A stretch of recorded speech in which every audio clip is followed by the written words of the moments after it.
नमस्कार, आई मीडिया में आपका स्वागत है। इंडियन ओवरसीज कांग्रेस के अध्यक्ष रहे सैम पित्रोदा ने एक बार फिर भारत की विविधता पर बात करते हुए आग लगा दी है कि कैसे दक्षिण भारत के लोग अफ्रीकियों की तरह दिखते हैं और पूर्वी भारत के लोग अरब की तरह दिखते हैं और पूर्व के लोग चीनी की तरह दिखते हैं। पित्रोदा ने एक साक्षात्कार में कहा कि भारत दुनिया में लोकतंत्र का एक चमकदार उदाहरण है।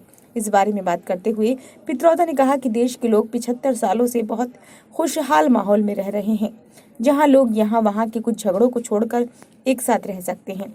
ये टिप्पणियां वास्तव में बहुत से भारतीयों को पसंद नहीं आई, जिन्होंने कहा है कि टिप्पणियां बेहद नस्लवादी थीं। कांग्रेस ने उनकी टिप्पणियों से खुद को अलग कर लिया है, जबकि भाजपा ने पार्टी पर निशाना साधा है और मणिपुर के मुख्यमंत्री एन बीरेन सिंह ने पित्रोदा पर मुकदमा करने की धमकी भी दे डाली। पित्रोदा अब तक इंडियन ओवरसीज कांग्रेस के प्रमुख थे, जो चिंतित, प्रतिबद्ध, विविध, सक्षम और साहसी प्रवासी भारतीयों और भारत के दोस्तों का एक संगठन है, जो कांग्रेस पार्टी की विदेशी शाखा है। उनकी निजी वेबसाइट के अनुसार वे विश्व स्तर पर सम्मानित दूरसंचार उद्यमी, निवेशक, विकास विचारक और नीति निर्माता हैं। वेबसाइट में बताया गया है कि उन्होंने आईटी इंडस्ट्री में 50 साल तक कायम किया है।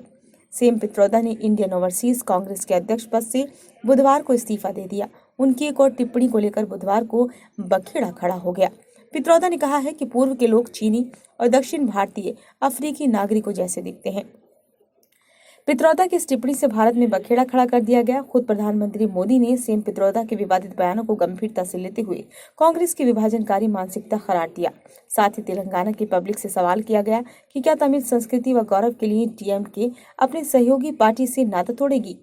पीएम मोदी ने कहा था कि एक बड़े नेता ने कांग्रेस की विभाजनकारी मानसिकता प्रदर्शित की है। गांधी परिवार के करीबी और शहजादे के सबसे बड़े सलाहकार ने जो वो कहा वो बहुत ज्यादा शर्मनाक है। कांग्रेस को लगता है कि पूर्वोत्तर भारत के लोग चीन के लोगों की तरह दिखते हैं। क्या देश इस तरह की चीजों को स्वीकार कर सकता है? कांग्रेस को लगता है कि दक्षिण के लोग अफ्रीकियों की तरह दिखते हैं। क्या वे इसे स्वीकार करेंगे? कांग्रेस ने पित्रोदा की टिप्पणियों से खुद को अलग कर लिया है और इसे दुर्भाग्यपूर्ण बताया है। प्रधानमंत्री तथा अन्य भाजपा नेताओं द्वारा सैम पित्रोदा की नस्लभेदी टिप्पणियों की कड़ी भर्त्सना करने तथा पब्लिक को इसे कांग्रेस पार्टी की नीति बताने पर कांग्रेस नेतृत्व ने खुद को असहज महसूस करते हुए तथा इससे पार्टी को होने वाले नुकसान का आकलन करते हुए शाम होते होते सैम पित्रोदा से इस्तीफा मांग लिया। बुधवार की शाम सैम पित्रोदा ने ओवरसीज कांग्रेस अध्यक्ष पद से इस्तीफा दे दिया। कांग्रेस ने तत्काल प्रभाव से सैम पित्रोदा का इस्तीफा स्वीकार भी कर लिया है। कांग्रेस महासचिव जयराम रमेश ने सैम पित्रोदा के इस्तीफे की जानकारी दी। उन्होंने एक्स पर पोस्ट किया कि सैम पित्रोदा ने अपनी मर्जी से ओवरसीज कांग्रेस के अध्यक्ष पद से इस्तीफा देने का फैसला किया है। कांग्रेस अध्यक्ष ने उनका इस्तीफा स्वीकार कर लिया है। इससे पहले भी सैम पित्रोदा ने विरासत कर पर बयान देकर पार्टी को असहज कर दिया था। पित्रोदा ने कांग्रेस के घोषणा पत्र में संपदा के पुनः वितरण के मुद्दे पर बात करते हुए अमेरिका में विरासत कर उल्लेख किया था। वैसे ये सिर्फ हाल ही की घटना नहीं है जब सैम ने इस तरह का विवादित बयान दिया है। पहले भी सैम पित्रोदा आरक्षण, राम मंदिर निर्माण के अलावा 2019 के चुनावों में सिखों के नरसंहार जैसी चीजों पर विवादित बयान दे चुके हैं। हाल ही में सोशल मीडिया पर सैम पित्रोदा का एक वीडियो वायरल हो रहा है, जिसमें वो आरक्षण के खिलाफ बयान देते नजर आ रहे हैं। वे कहते हैं, जब हम रिजर्वेशन की बात करते हैं तो मेरा विश्वास है कि सबको अवसर मिलना चाहिए। मेरा मानना है कि आरक्षण का लाभ जाति, धर्म, रंग देखकर नहीं मिलना चाहिए, लेकिन ऐसा कैसे होगा? मेरा मानना है कि रिजर्वेशन को लेकर हमें चर्चा करनी चाहिए कि देश के सर्वोच्च शैक्षणिक संस्थान आईआईटी में रिजर्वेशन को लेकर क्या व्यवस्था होनी चाहिए। स्कूल और कॉलेज में रिजर्वेशन देने को लेकर कोई दिक्कत नहीं है, लेकिन आईआईटी और आईआईएम में रिजर्वेशन नहीं होना चाहिए।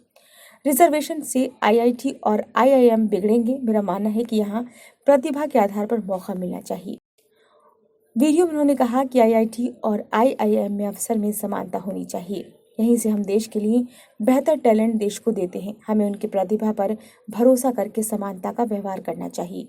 आइडिया और इनोवेशन को प्राथमिकता देनी चाहिए। सैम पित्रोदा ने साल 2019 में मिडिल क्लास को स्वार्थी करार दिया था। एक टीवी इंटरव्यू के दौरान सैम कांग्रेस की न्याय योजना के संदर्भ में अपनी बात रख रहे थे। इस दौरान उन्होंने कहा कि देश में अगर न्यूनतम आय योजना लागू की जाती है तो इससे थोड़ा टैक्स बढ़ जाएगा।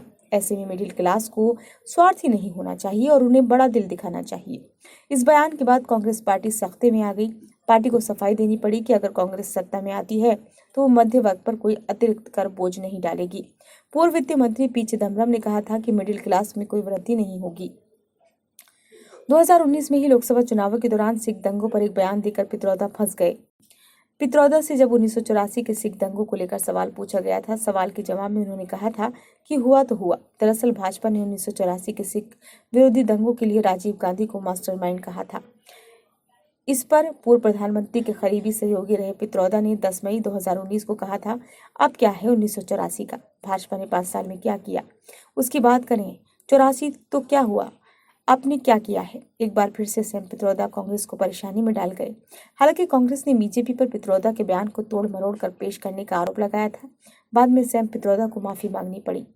यूं कहें कि भारत के 3 प्रधानमंत्रियों यानी कि इंदिरा गांधी, राजीव गांधी और मनमोहन सिंह के साथ मिलकर काम करने वाले तथा कांग्रेस के पूर्व अध्यक्ष राहुल गांधी के सियासी गुरु कहे जाने वाले सैम पित्रोदा ने अपने बयानों से कई बार कांग्रेस को गंभीर संकट में डाला है।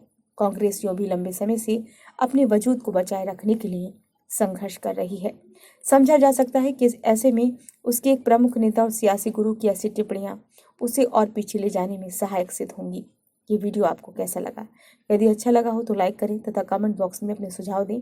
यदि आपने अभी तक इस चैनल को सब्सक्राइब नहीं किया है तो सब्सक्राइब कर लें।